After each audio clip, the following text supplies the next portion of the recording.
have been injured. That's a new update from the health ministry here in Israel. 3,000 people have been injured, many of them treated in hospital. Hamas fighters captured more than 100 hostages, including women, children, and elderly people who were taken into Gaza as captives. We're still unclear with regards to the exact number of people who are in captivity. It could be 130 or up to 200. Honestly, we don't know. The numbers are still unclear. Overnight, Israel continued to shell Hamas targets in Gaza, and according to Palestinian reports, it has killed the brother of Mohammed Deif, head of the military command of Hamas.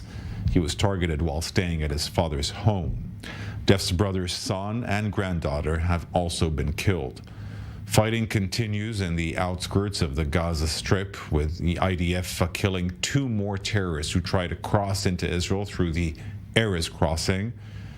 Hamas naval targets were also destroyed by the Israeli Navy. A diver who tried to cross into Israel was also killed by IDF forces. In the northern front, overnight, Israel retaliated with shelling into Syrian territory. After a few mortar shells were fired into Israel from Syria, no injuries were recorded. Meanwhile, the U.S. aircraft carrier has arrived to the shores of Israel, and the first cargo plane carrying a shipment of ammunition has landed in Israel from the U.S. President Biden Tuesday night reiterated once more that America will help Israel protect itself from any regional threat. This was an act of sheer evil. More than 1,000 civilians slaughtered, not just killed, slaughtered in Israel. Among them, at least 14 American citizens killed. Parents butchered, using their bodies to try to protect their children. Stomach-turning reports of babies being killed. Entire families slain. Young people massacred while attending a musical festival to celebrate peace. Women raped, assaulted, paraded as trophies. Families hid their fear for hours and hours, desperately trying to keep their children quiet to avoid drawing attention. And thousands of wounded, alive but carrying with them the bullet holes and the shrapnel wounds and the memory of what they endured. The Department of Defense has moved the USS Gerald R. Ford Carrier Strike Group to the Eastern Mediterranean and bolstered our fighter aircraft presence. And we stand ready to move in additional assets as needed. Let me say again, to any country, any organization, anyone thinking of taking advantage of this situation, I have one word: don't. Don't. Our hearts may be broken, but our resolve is clear. And Hamda Salhout is in Sderot with the latest on this barrage of rockets. We can see the smoke behind you, practically. Hamda, tell us about the recent developments in the city. Ariel, good morning. Around 9 direct hits inside the city of Sderot. The medical authorities are saying at least one person is moderately injured by shrapnel that fell. Behind me here, I want to show you, is the police station in Sderot, where there was a standoff between Hamas and Israeli police. Around 10 police officers were killed here, and the Israeli military, in order to regain control of the area, created a controlled explosion inside the police station to kill all of Hamas that was still inside. And as we speak, behind me, medical authorities are transporting the bodies of 3 people that were found inside of the police station. They're trying to demolish this building here because of the situation that had happened. After that explosion, this area was completely blocked off. There are barely any locals here. They have been advised to stay inside and shelter, but the army is saying that they have regained control of this city, and part of regaining control was destroying the police station and now cleaning up the debris and the aftermath of it.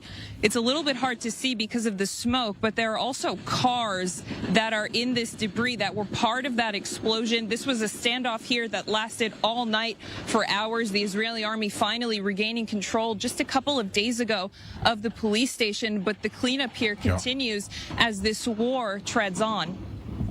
Hamda, thank you very much for this update. Of course, we'll be with you in the next few minutes again. Take some time there to gather some more news for us. We now want to turn to Colonel in Reserves Grisha Yakubovich, former head of the Civilian Department of Kogat, the IDF and Israeli-Palestinian relations expert, and Irina Nevsly, the chair of the Nadav Foundation. They both join me now here in studio. Thank you very much for coming in.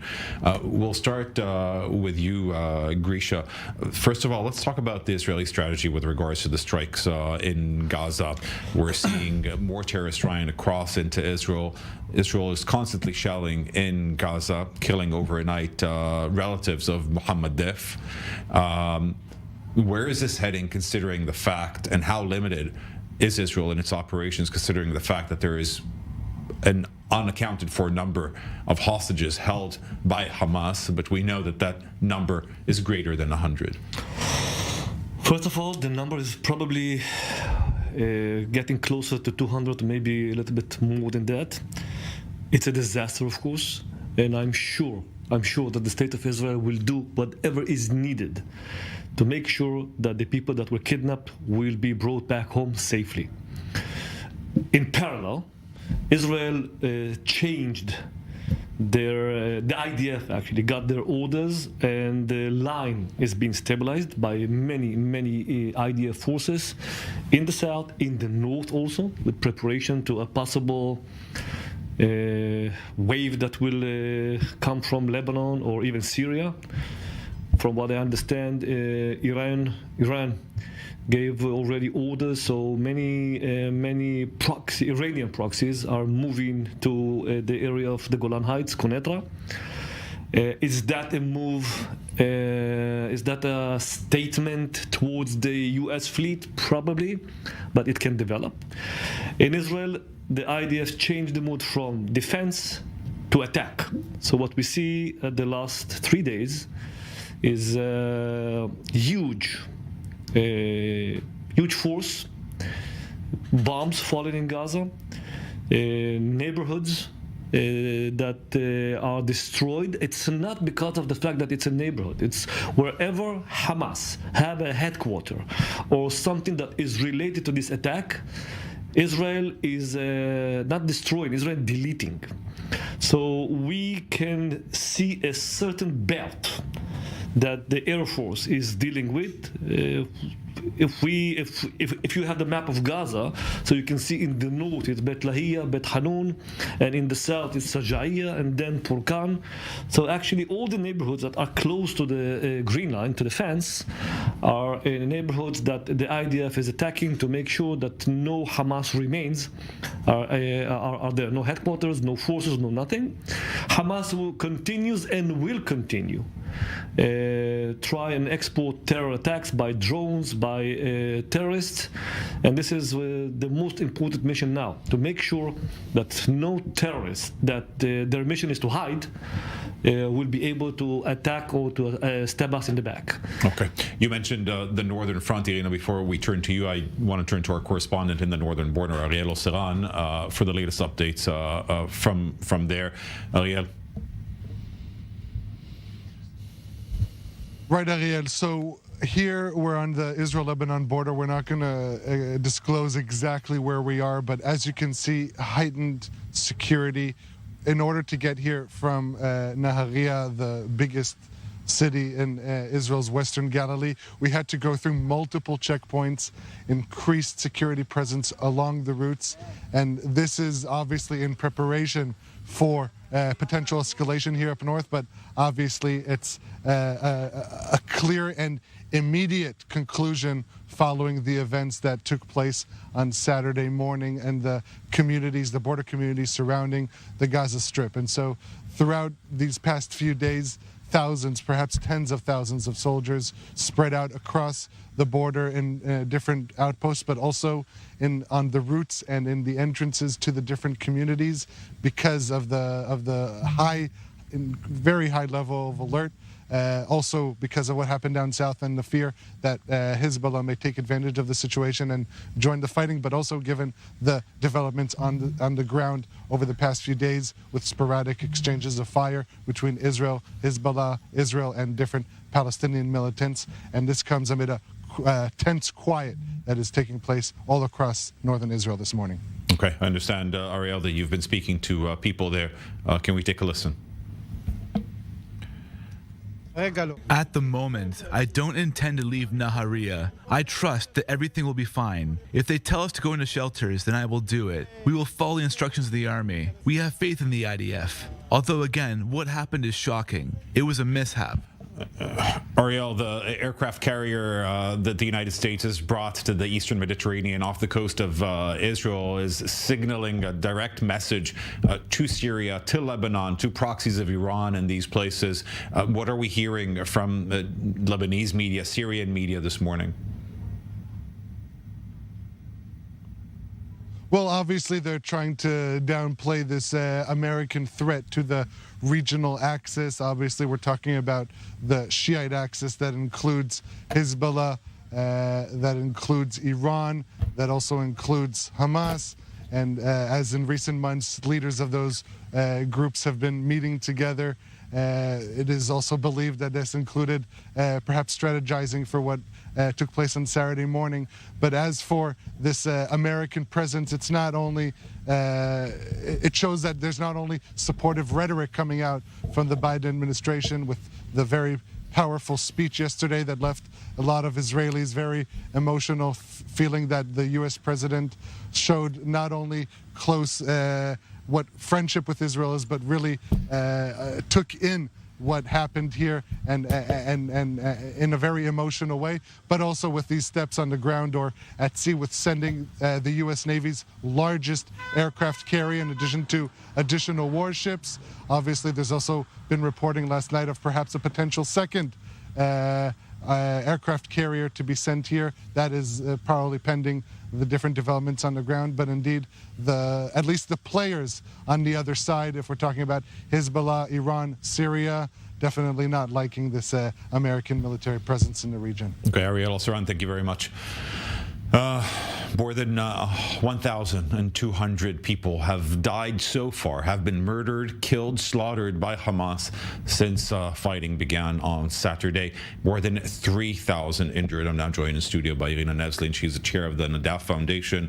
And I should mention also the wife of Yuli Edelstein, one of the most senior people of the Likud party, the governing party in Israel at the moment. Why was it important for you to come and speak to our viewers abroad about what's happening in Israel in the last 5 days? First of all, because I believe all of us here on the ground, and I'm not saying in any way that I'm on the ground in the way that families in the South or army is, but I believe it's very important to get across the message of what's really happening here. We're all involved in trying to make it a little bit better, but it's a slaughter. I want to make sure people understand that it's no mistake. It's not a fight between two people. It's a fight between good and evil. No human brain of average person can comprehend burning of infants alive and pictures of raped women and older women taken hostages.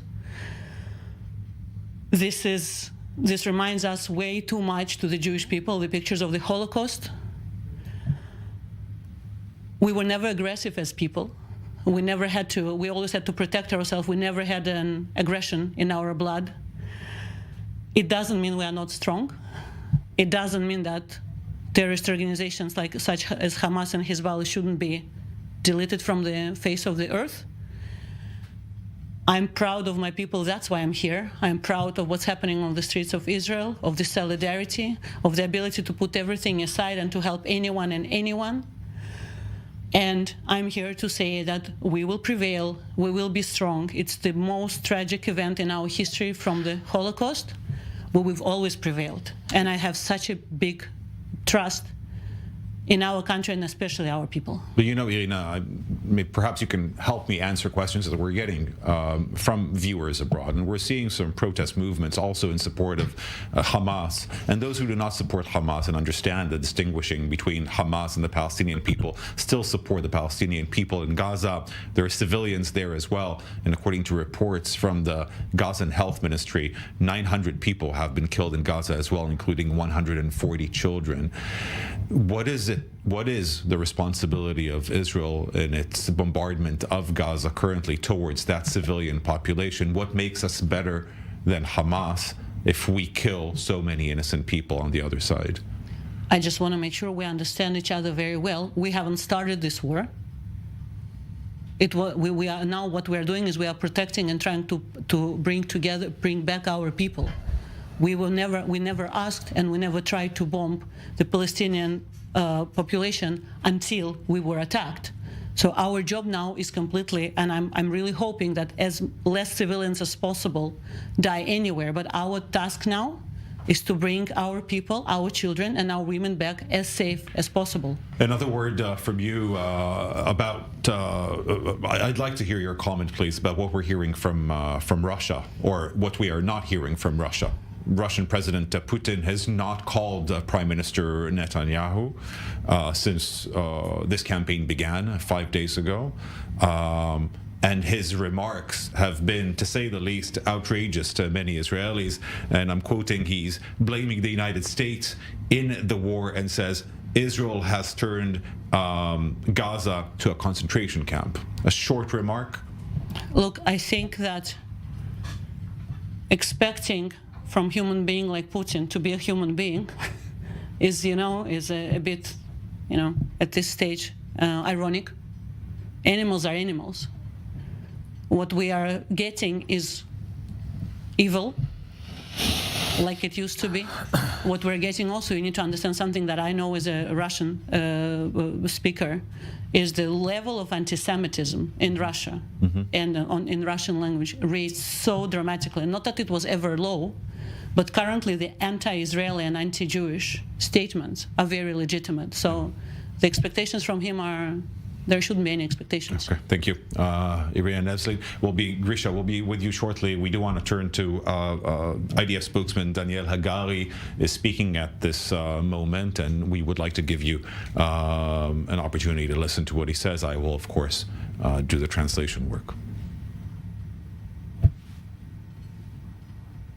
Can we hear him? We have located 1,000 bodies of terrorists, and we imagine and suspect that we will find many more. This is the scale of the attack on Israel, and this testifies on the sort of fighting that we've seen in the premises of Gaza. They were intending to conquer the land of Israel. In our counterattack, we managed to chase them back into Gaza, and that is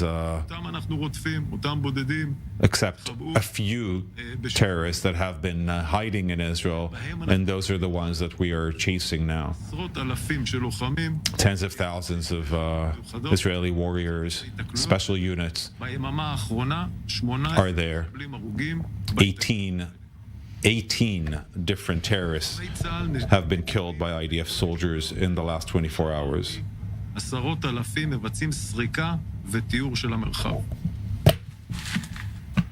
זירת המלחמה.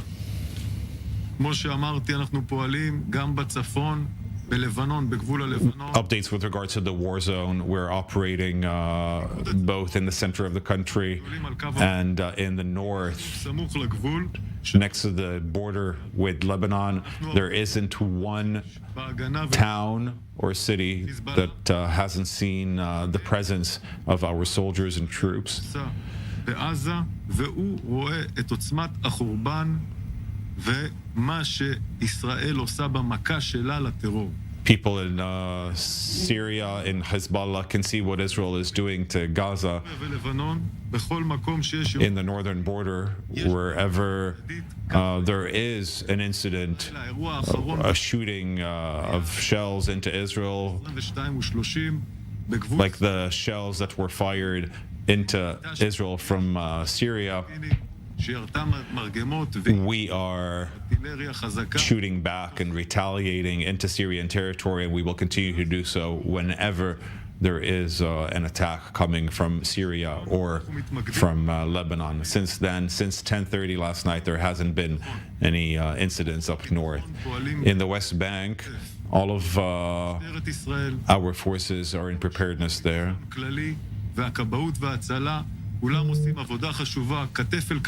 All units are working and operating together with the IDF, be it the firefighters, the police, Magen David Adon emergency services. Together with the police and Ministry of Homeland Security, we are handing more weapons to the security units of the towns and kibbutzes and villages across the northern border and in the south. In the West Bank, the IDF is doing everything possible in order to prevent an escalation. As of this morning, we've given notices to 169 families of soldiers that have been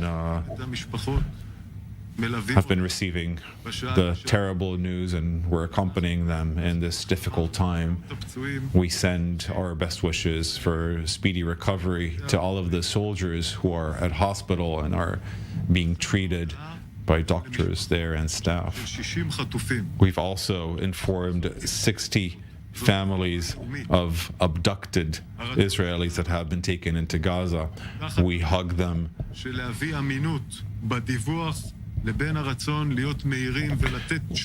We're trying to strike a balance between being responsible towards reliable reporting of the number of people who have been abducted and their names.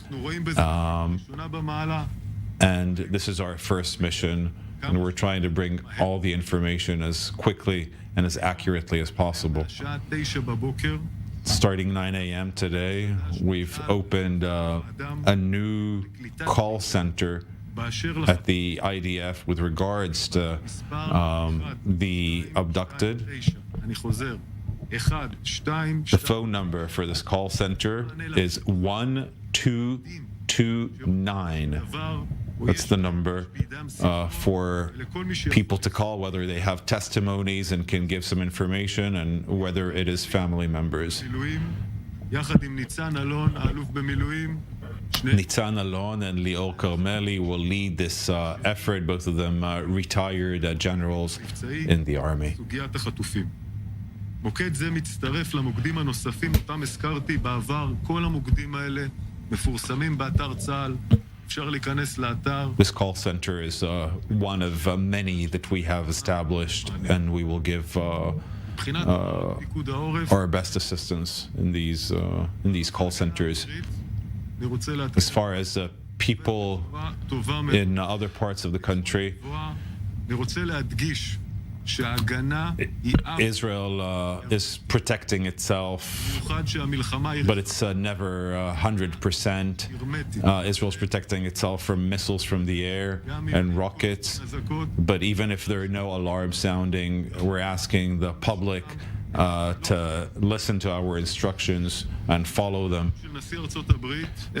Following up on the speech by U.S. President Biden, a plane landed here in Israel last night with ammunition that was supplied by the United States, and we will continue to advance these efforts throughout the war. The Chief of Staff of the IDF is in touch with the American military. גם היום הוא יימצא בשטח, הוא כל יום נמצא The בשטח. chief of staff of the IDF is on the ground constantly, every day, קיים פה and approves the מצב עם כל פורום מטכ"ל. plans and programs going ahead in this war. אנחנו קשובים לציבור ולאנשי המילואים. We are listening to the public and currently trying to understand from people who have been drafted into reserves what is currently missing. בסוגיית הציוד, We know that some equipment is missing. We're seeing your queries and we're getting better with regards to that. איך לחלק את הציוד למשפחות. We're delivering the equipment according to a preferential order to different units. בהתקפיות, מגבירים את התקיפה. We're acting with determination and in an attack mindset. ודובר צה"ל, The IDF will continue to update you ביום, twice a day, and if we need to do it more often than that, we will. כהווייתה, We will give you the exact לחימה, portrayal of תמונה. things on the ground, whether this is very tough or not. But we will ensure that these details that we provide are accurate. He's taking some questions now. Let's try and listen in. אז קודם כל אני מבקש לפנות למוקד החדש שאנחנו First, I think the question is about the abducted. מאמצים שונים. האחד, As I was saying, there are אנשי מילואים two different למשפחות חטופים. lines of vectors of operation at the moment with regards to that. משפחה כזאת עם שרים בשורות. One is with הדבר הזה Leo Carmeli, former general. זו המלחמה בעוטף. תשמע, יואב, זאת נקודה מעניינת, השאלה הזו. Okay, this is already channel 12. Thank you to I'm still hearing channel 12 in my ear, so thank you very much now for taking it off. And now I do want to turn to Elad Levi. He's the uncle of a missing soldier, Roni Eshel. She's missing from Nachal Oz base since Saturday, I understand. Thank you very much, Elad, for taking the time and having the strength to speak to us in these days. Tell us, when was the last time you heard from Roni? The family, the last communication we had with Roni was on Saturday morning. It was at around 9:30 a.m. So as you know, the attack started at around 6:30. At around 9:30 a.m., she sent a text message to her mother. It was very short and plain. Hi, Mom, I'm okay. I'm busy. I love you. That's it. That was the last communication. Tell me about your communication since with the IDF. We just heard the IDF spokesperson saying that they are trying to do a better job at speaking with some of the families of the abducted and the missing. What have you been hearing from Israeli authorities? We haven't heard, and I'm speaking, look, the parents are obviously the first line of communication and they get all the information, but we're there. We build, call it a command post in their house in terms of information and how we manage everything. We didn't hear any official or formal response. Nobody actually visited the family. As far as we're concerned, there was no communication. But, we're not, the parents and us, we're not going to sit still. So, and it's also the others. So Roni was not alone. She was with 20 other girls, and most of them, are still missing. And so we are gathering information collectively. We're chasing a lot of, pieces of information, trying to get a picture, but it's very difficult. Tell me about what you are managing to understand about what happened. You're saying she was with a group of 20 girls. By the way, what was her position? What was she doing in Nachal Oz? And what have you managed to learn about those hours of the attack? Sure. Whatever I'm going to tell you now, it is not officially and formally confirmed. And this is, I would say, again, to the best of our knowledge collectively. It's pieces of information. So Roni was in the communication center. She was actually in active. The girls, not all the girls stayed at the same place. She was at the CP, at the communication center of the base, with another, I think, 5 or 6 other girls like her, and another Golani soldier. What we know that the Hamas terrorists tried to get into the command center, but they couldn't. It was locked in. It was a secure room. So eventually they burnt it. There were people alive there, female soldiers, and they burnt it. The smoke, and again, this is, I guess, it's here saying that it's a lot of information that we're getting pieces. So I'm trying to be careful because it's not an easy picture. The smoke started to get in, and the Golani guy, the only soldier, started to evacuate the soldiers, the female soldiers, one by one. He doesn't remember, he was saved, and 2 others, but the others, we don't know we don't know anything about them since that point. And since you're trying to gather this information by yourself, tell me about how you're working with other families. I know that there is a headquarters that was established by some of the families of the kidnapped and the missing. How are you sharing information with each other? So I think, they basically established a group, a WhatsApp group. This is the most common of communication these days, of the parents. And they are just talking to each other. Now you have to understand, it's like 20 branches of different branches. So we are in our branch. I can tell what we do. I'm reaching out to people that I know from my ex-military service, people that might be somewhere, know somewhere. We have another cousin. She's reaching out to all kinds of her friends. We have someone who's reaching to all the hospitals and taking care of all the hospitals. And then every piece of information that we get, all of us are just going out and checking in. We have one distant cousin who's looking for all the videos because we're not, even though I think that we've seen them all, that every video that we hear is going to look out. And I'm sure it's the same thing for the other 15, 20 families, but we're trying, and then we're trying to comprehend, and we're sharing information. Now, before we part, we are an English-speaking channel, and there are people viewing this in Europe, in the United States, in Arab countries as well, in the Gulf. Anything that you would like to say to them, to people, and to politicians, to people who might have some leverage over Hamas in Gaza? Yeah, absolutely. I think on a personal level, look, Ronnie's parents, they don't know the whereabouts and well-being of Ronnie. They are devastated. We can't breathe. Really can't breathe these days. I'd say on a more, bigger picture, Ronnie is one, and there are 1,500 like us, 1,500 other families. But that's not the whole story. Because the story there, that what happened on Saturday was a genocide. I know it's a very extreme word, but it was a genocide. Anybody who's seen what they've done there and how they've done it would notice immediately. The Hamas terrorists came in with one purpose and one purpose only: to kill, actually not to kill, to slaughter Jews. There are little children with their beheaded. Families got burned in their homes. The party, the festival, the music festival, we all heard, they rounded them up and they just slaughtered them.